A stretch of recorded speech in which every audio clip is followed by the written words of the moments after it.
Кезінде ауыл шетіндегі қарасуда ертелі-кеш жалақ ойнайтын ерке қыз бір күндері бой жетем деп ойлапты ма десеңші. Қара ешекке жегілген үлкен арбаның үстінде тұрып, бар даусымен шабындыққа жеткенше ән салатын.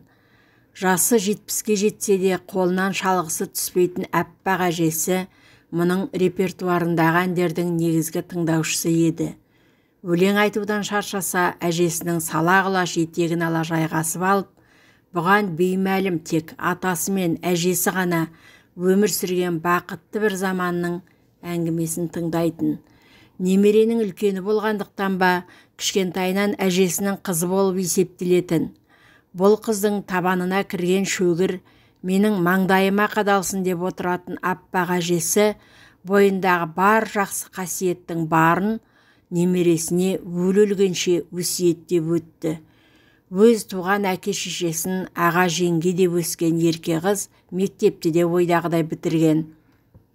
Сосын ауылдағы туған үйден алыс емес облыс орталығына барып, белді бір жоғарғы оқу орнына құжат тапсырған. Сол жылақ мемлекеттің грант негізінде оқитын бір студенті болып шыға келді. Толқындаған алтын түстес шаштары дудырап, бұйра кекілі көзіне түсіп, кешкілік тек сабақпен ғана айналысты. Әлде қалай киноға бара қалса, жанындағы жатақханалас курстас қыздарды алдына салып алып қайтатын. Қыдыру, жігітпен қолтықтасып көше кезу бұның табиғатына жат еді. Жігіт атаулыға көз қырында салмады. Көкіректігі емес, жаратылысы солай еді. Қаздиған аяқтарын дік-дік басқан күйі институттың табалдырығын 3 жыл тоздырды. 3-ші курсты бойдағыдай аяқтап, ауылға келген демалысында құрбы қыздары мен көрші ауылға туған күнге келді. Сол күні мұны көрші ауылдың жігіттері басып алып қашты. Ауыздарынан жүрек айнытар арақ иісі аңқыған, әпер бақан 5-6 жігіттің қайсысының алма қойы бар екенін ұқпай дал болған. Бақандай 5 жігіт мұның аяқ қолынан басып отырып, ауыл сыртындағы оқшау орналасқан бір үйге әкеліп, картоп түсіргендей лақтыра салды да, етек жеңіне сүрінген бір әйел аттандап жүріп салған ақ орамалын басына тартып келіншек боп шыға келді. Бұл егіл-тегіл жылап, артынан қуып келген апа жеңгесінің етегіне жармасып қалмай тулағанымен, дуалы ауыз үлкен жеңгесінің ар-ұятты қыстырап отырып сөйлеген бір ауыз сөзінен соң бүк түсіп отырып қалды. Әжесі аманаттаған ар-ұят қой ол, қалай ғана аттап өте алсын. Содан кейін бірінен бірі айырғысыз сұрқай күндер жылжып жүре берді. Сиыр сау, үй жинау, тамақ дайындау, ата ененің дәрет суын ысыту, нан жабу, құрт қайнату, тезек теру. Мұның күнделікті тынымсыз тірлігі. Келіндік міндетім деп қабылдайтын бір кездегі қыз ешкімге қабақ шытып қарсы келмейді де. Үн-түнсіз, артық ауыз әңгімемен шаруасы жоқ, ел аралап өсек термейтін тәрбиелі келінін ата енесі туған қыздарындай жақсы көрді. Обал не керек? Оңаша әңгіме, ортақ сырлары жоқ болғанмен де келіншек күйеуін құдай қосқан қосағым деп іштей жақсы көретін. О баста алып қашып кетсе де келіншек Байболсынның бір тоға тұйық мінезіне көндігіп, қой аузынан шөп алмас момындығына мойынсұнған. Соңғы кездері жанын жеп жүрген бір мазасыз бой орталарында бір шарананың жоқтығы. Тіпті аяқталмай қалған оқуында жалғастыруға құлқы қалмаған сияқты. Ал күйеуі бұдан гөрі есік алдындағы май-май қара тракторды жақсы көретіндей. Таң ағарып атса бітті, тракторды тепкілеп тұрып оталдырады да, ауыл сыртындағы күріштікке аттанады. Кеш бата сүрініп қабынып кіреді де, қалғып мүлгіп отырып, алдына қойған асты ішіп алып қорылға басатын. Ал бұл болса, көзіндегі сорлы тамшыны жасыра сүртіп, есік алдында көйлегі ағараңдап, айға қарап әңгіме айтатын. Бала кездегі қиялилығынан қалған жұрнақ, рас, күйеуі қол көтеріп ұрмақ түгілі ешқашан керілдесіп ұрыспайтын. араққа тойып келгенде ғана аппағым деп бетінен сүйіп қоятын. Мұндайда келіншектің қуаныштан жүрегі жарыла жаздайтын. Баяғы хат жазатын ауылдас жігіттен басқа ешкімді ұнатып көрмеген келіншекке бұл да бір үлкен жұбату еді. Жердегі жұмақ өзі туған ауыл, өмірдің ең қызығы қара трактор, жұмыстың ең қызығы күріштік деп түсінетін Байболсын, бетіне жел тимей өскен бұла қыздың қайқылығына мән берді дерсің. Іштей жақсы көрсе де келіншегінің алдында өз-өзін кінәлі санайтын. Кейде осыған бар сырын ашып-ақ айтқысы келеді, бірақ біткен жараның аузын тырнап алатындай бата алмайды. Өзін қаншалықты жақсы көретін келіншегі байғұс сезбейтіндей еді. Көзінің алдында орамалы ағараңдап келіншегі жүрсе болды, әйтеуір осы үйден кетіп қалмаса болғаны деп тілейді кейде Байболсын. Сөйтіп жүргенде арада 4 жылдың қалай зулап өткенін де байқамай қалыпты. Құсиқы боп шетсіз, шексіз, бір ұшы қиыры жоқ ойдың құшағынан арыла алмай жүрген келіншек күйеуімен ашық сөйлеспекке бекінген. Бар ойы дәрігерге қаралу, тіпті болмаса бала асырап алу. Кішкентайын сол қол арбаға отырғызып қыдыртып жүргенін көз алдына елестеткен келіншектің кенет кеудесін ерекше бір қуаныш билеген. Жұмыстан шаршап қайтатын күйеуіне ерекше болып көрінгісі келген. Қойылған сұраққа не иә, не жоқ деп қана жауап беріп, артық сөйлемейтін қалпынан бүгін жаңылып, баяғы әжесі екеуі шабындыққа барғанда айтатын өлеңдерін еске түсіріп ыңылдаған. Еріксізден еріксіз айна алдына 1000 мәрте барған. Төсек орнымен бірге келген ақсандықтың түбін ақтарып, опа далабын тапқан. Қыз күніндегідей қасын керіп бояған. Баяғы бұйра-бера алтын түстес шаштарын орамал астына жасырғалы қаншама жыл. Қызыл орамалын басына гүлдеп байлады да, шетінен алтын шаштарының шетін шығарып қойды. Мұнысы келіншекке тіпті керемет көрінді. Сосын гүлді қызыл халатын, енесі Алматыға барғанда әкеп берген сары гүлді алжапқышын тұтып, сыртқа шығып, күлімсіреп жүріп, күнделікті тірлігіне кіріскен. Әрине, мұның бәрі қырағы көз енеге ерсі көрінді.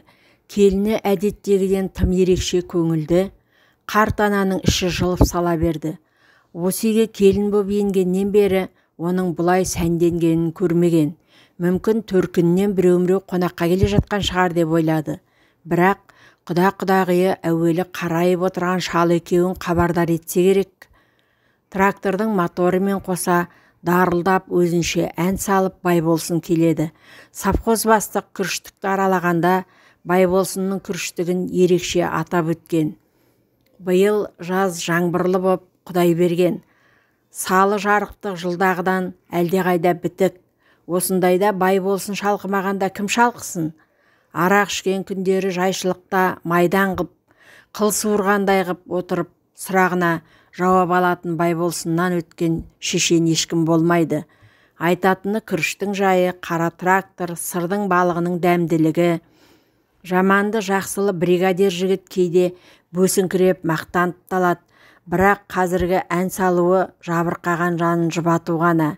Бүгін бас агроном, тағы бір бригадир жігіттер мен зоотехник болып совхоз бастықты аудан орталығына әке көкелеп жүріп шығарып салғаннан кейін әдеттегідей қызыл жыңғылдың көлеңкесінде дастарқан жайысқан. Сүбелі ет, сүрленген қазы, еті мол палауы бар, 1-2 бөтелке ағарағы бар. Дастарқан басында ырду-дырду әңгімеге кіріскен. Содан барлығы ойласып алғандай ұл-қыздарының қызықты қылықтарын, мектептен әкелген бестіктерін, алыстағы оқудағы баланың жайын сөз қылсын. Бірде-біреу күріштікті тым құрғанда мал жайын сөз етпеді-ау. Ішіне 1-200 грамм барғасын Байболсын да шешіле сөйлегісі келген. Сөйтсе, мұнда мектептен бестік тұрмақ жекілік әкелетін бір бала жоқ екен ғой. Қалай ғана ойланбаған? Әй, әйел алғалы 4-ші жыл сырғып барады. Жұрттың үйіндегі іңгәлаған дауыс мұның үйінен естілмеген екен. Қалай ғана байқамаған. Жалаң бұт кезінен салы суарып, масақтың үстінде түнеп, талай таңды күріштікте атырған байболсын осы күріштен басқа не ойлапты? Әйтеуір ел қатарлы үй болып отырғанына мәз болып жүре берген екен-ау. Егер сол кезде арақ ішіп, даудырап жүрген достары мен көрші ауылдан осы қызды ұрлап әкелмесе, қатын алмай сүр бойдақ болып жүре беремейді. Құдай біледі. Өз ойына өзі тұншығып, алдына қойылған кезекті бір 100 граммнан бас тартып, тракторына отырған ол ауылға тартып кетті. Ойларында ештеңе жоқ, қызу топ қала берген. Трактор тарылдап, аулаға жартылай енгенде өшкен.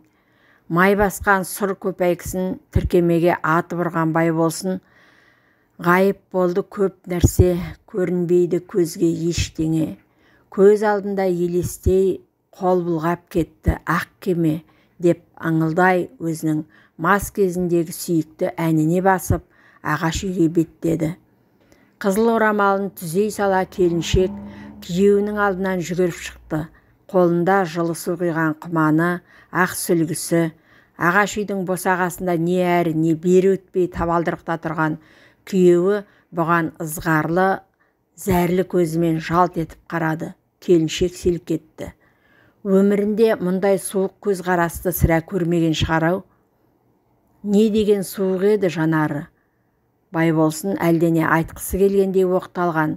Өткенде ғана төлдеген сақалды қарешкінің бұйрабас лағындай боп, бұған жәутеңдеп қарап тұрған келіншегін сол сәт сұмдық аяп кетті. Сосын даусын не барынша жұмсақ шығаруға тырысып, «Әппәғім» деді. «Білесің бе, мен сені жанымнан артық жақсы көремін. Мейлі бізде бала болмасын, бірақ мен сені ешқайда жібермеймін» дегісі келген. Бірақ қай түлен түрткенін қайдам, «Әппәғім, осы неге бізде бала жоқ?» деді. Даусы тым қатты шыққан өзі де аңғарған. Бірақ келіншегіне бұл сөздердің ашық күндегі жайоғындай әсер еткенін сезбеді де. Сол-ақ екен, өзі әзер тұрған келіншектің көзінен жас тамшылап қоя берсін.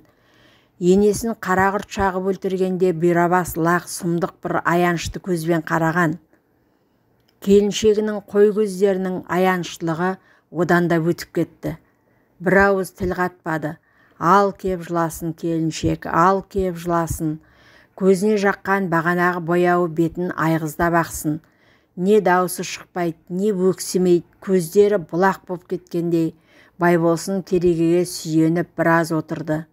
Сыртқа шыққанда қызыл орамалын тістелеп отырған келіншегі бейне бір мелшиіп қатқан балбал тас сынды көрінді.